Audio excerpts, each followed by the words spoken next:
Hi, my name is Kusei with J-Tech Digital. Today we have the HDMI generator. What this is for is to generate and analyze signals and products.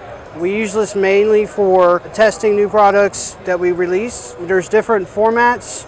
We have 55 video resolutions, 31 different patterns. It analyzes and tests input timing, format, info frame, HDCP, CEC, and it emulates EDID data. Right now, we are connected to a high-sense TV. With that, we can see that the model name in the manufacturer is Hisense. It is 2.2 HDCP compatible, 1.4, and it can go down to different formats and resolutions. So right now it's doing 4096 by 2160 420. You can actually test for CEC as well. If you just go to option,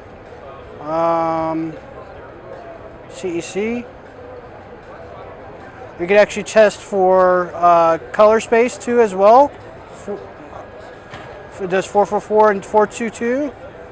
The setting right now we have is 4096 by 2160 420. It tests for audio.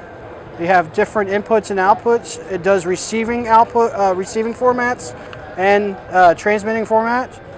We can actually see that from the splitter, it's doing 1920 by 1080 at 60 hertz. If you look at the EDID again, it will show different resolution, different timings. Everything that's supported by this TV. Different audio formats.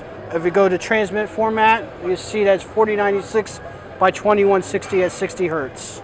Right now we're using the splitter just so we can show our new wireless extender.